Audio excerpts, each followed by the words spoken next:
Hello everybody, my name is Alexander from Porsche West Broward. I'm a Porsche Global Brand Ambassador and thank you so much for watching all my videos on the YouTube channel. If you like my videos, please don't forget to subscribe to the channel itself. Today's video is very special for me. I've been looking forward to this video for a very long time, and to the right of me, the left for you guys, we see the all-new 2018 Porsche 911 GT3, the first unit to come to our dealership. Of course, it is a sold unit, and today we're going to talk about the differences of this 2018 Porsche 911 GT3 and the 2015 Porsche 911 GT3, which is right behind me. The first generation of the 991, the second generation of the 991, and let's look at all the details. Let's start with the 2015 model, a very iconic Porsche 911 GT3 for Porsche, made for model year 2014, model year 2015, and also model year 2016. 475 horsepower out of the 3.8 liter flat six, revving out to 9,000 RPM. I remember when this engine came out on the market, everybody was astonished by the RPM, the performance and the sound of this engine block at those RPMs. It has a 7-speed PDK transmission. It was only available with a 7-speed PDK transmission, but now on the generation 2 of the 911 GT3, it is also available with a manual transmission, which we'll talk about later on. Center-lock wheels, standard on the 911 GT3, in this case finished in high gloss black. This specific car also has the steel brake setup with the red brake calipers, and later on the 2018 model we're going to see the PCCB, the Porsche Carbon Ceramic Brake System, which is a factory option, by the way, also available for this vehicle. Of course, sport design mirrors on the outside, standard equipment for the GT3. With this specific one, also the bottom of this sport design mirror painted in the color of the vehicle, which by the way is racing yellow. In the back we're going to see the rear wing creating downforce. Big size rear wing, it's fixed. Also the cooling intakes in the front there.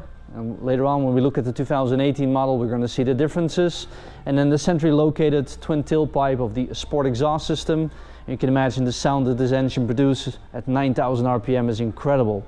This specific car has a carbon finish on the rear diffuser, which was done as an aftermarket solution. Looks really cool. And here we see the LED tail lights for the first generation of the 991, which is one unit as you can see. In this case finished in red, but through Porsche exclusive back then there was also a white tail light available. Okay, so let's go talk about the all-new 2018 Porsche 911 GT3.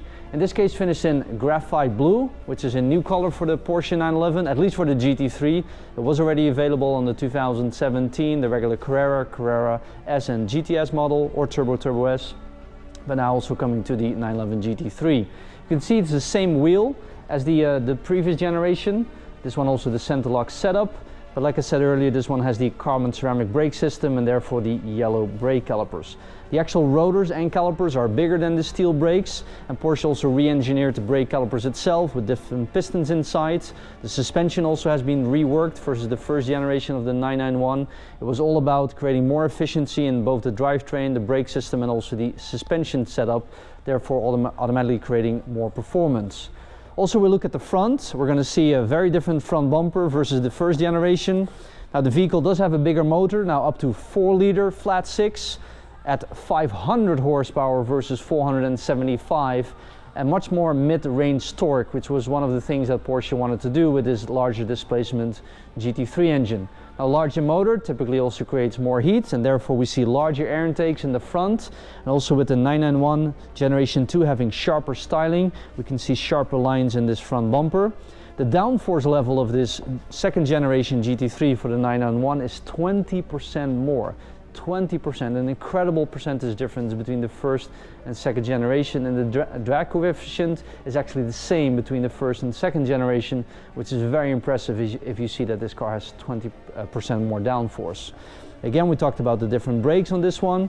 Also the wheels itself, so these are finished in silver, high gloss silver. The other one had the high gloss black wheels. We see the same sport design mirrors as on the first generation. In this case, the bottom part of the sport design mirror finished in the standard material. Now, being in generation 2, we see the new door handles here on the outside. A little bit more sleek as the first generation. And let's go talk about the back, which is very different. You can see a much larger size rear wing, and especially look at these air scoops here on the top. Much more air going inside the engine bay. Again, it's now a 4-liter and also has a special intake system and therefore creating that more torque in the mid-range. Iconic model designation finished in black, which is standard for the 911 GT3, and again, being the generation 2 of the 911 991, we see the 3-dimensional tail lights with the smoked tail light effect, creating more aggressiveness.